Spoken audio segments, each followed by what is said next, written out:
All right, so we need to talk about this Barca and Lamine Yamal. First, we're gonna start off with Barcelona because after watching this first game, whoo boy, I tell you, this is the start of something crazy. And sure, you can say, oh, but they put against Elche, it's a lower team. It don't matter. You can already see what Flick is trying to do with this team, and like I said in my last video, that's what they're doing. The pressure up front, everything, the way the work rate that everyone is bringing in is insane. And you can already see these little things that every single player is working on. And I think it's going to be huge when it comes to later on in the season when these players are still working. If you're watching these training videos, everyone's giving it 100%. And now we have all these players to rotate. Like this first game, that was like Barca's B team. No starting player. I mean, maybe like four of them played. We were missing Pedri in the first half, Kubarsi in the first half. We were missing Rodri. He's going to be a big part. Dani Olmo played in the second half. Lamine Yamal wasn't at 50% or 100%. So we'll talk about him later. But that was like Barca's B team.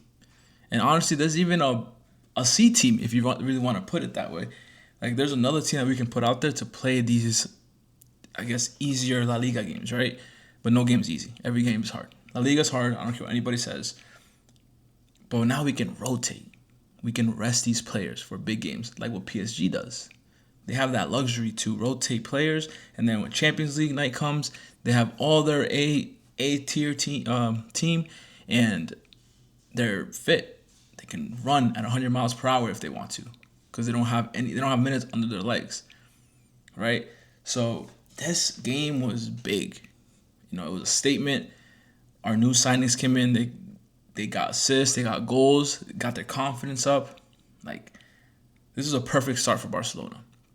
Couldn't be any happier, to be honest with you. Um, but now we got to talk about Lamine Yamal. Honestly, I see nothing wrong. Everyone's saying there's something wrong with Lamine. He's washed. He's done. He's like, bro, what? First of all, it's only game one. And you can just say, well, you were just ranting about how they're so good. It's only game one. Yeah, but it's only game one for them. I mean, like, if you go back to last year, the same thing happened. He started off slow, right? Because he has so many minutes under his legs that he might be tired. He just came back from vacation. For all we know, he might have broken up with his girl. And he's just sad. He does look a little sad. I'm not going to lie to you. Maybe that. Maybe he's arguing with his girl. He's 19 years old. What do you expect, right? But this is the same Lamine we got last year. He started off slow. People said the same shit. They were like, "Oh, Lamine's done. Like he's cooked. He got that injury. What's it called? The pubalgia, or whatever that thing's called."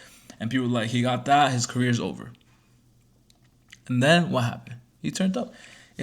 That's just how football is. You're not gonna be at 100 every time. Not even Messi. Not even Ronaldo. Not even anybody. Not even me.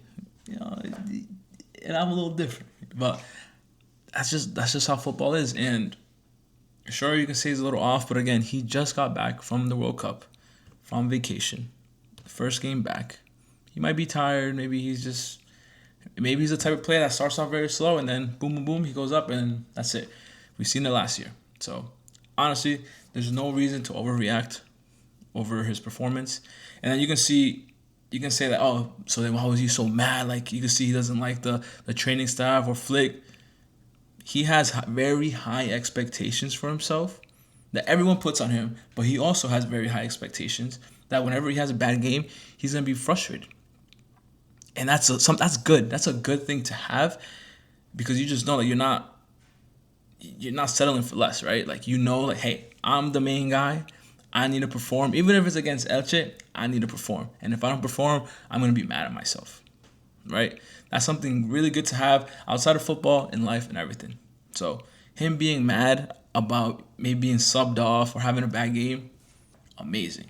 Now, one thing I would say that's a bad thing if he was to do it is act crazy, right?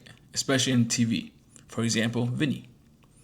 Vinny, you can get something off. He starts throwing a fit, fighting with people. It gets leaked that he fights with people. Now that's where it gets toxic, right? That's when you need a manager to be like, hey, That's not how you do it. You need a manager to manage the players. And I think Flick did an amazing job. He took him out. You can see Lamine Yamal has a lot of respect. He might have wanted to say a million things to Flick or whoever. He kept it to himself. He kept cool. He looked sad. I'm sure he had a conversation with him. Boom, nothing leaks. Perfect. I'm sure that problem will be solved. And again, I don't think there's any issues there. I just think he's just tired and he's having a slow start. So, yeah, that's my take on Lamine. And I think, again, Barca is showing the world what they're going to be, what they're becoming, and how the whole year is going to be, hopefully, right? And again, hopefully there's no injuries or anything like that. We've seen Gavi take a knock. It looked like it was very serious because it was the same knee he had surgery on, but now it says it was just a knee-to-knee contact or a bruise on his knee, which is he's good. So, thank God. Amazing. So, again, man, this season's going to be so exciting. I can't wait to see what happens. Champions League's on Thursday, the draw. I'll be making a video on that and my reactions to who we get. I hope we get PSG. But yeah, man, this is going to be a great year. I have a feeling it's going to be amazing, and I can't wait to see. So let me know what you guys think in the comment section. Give me some feedback, anything like that. But we'll talk again, and thanks for watching Model Talks FCB. Peace.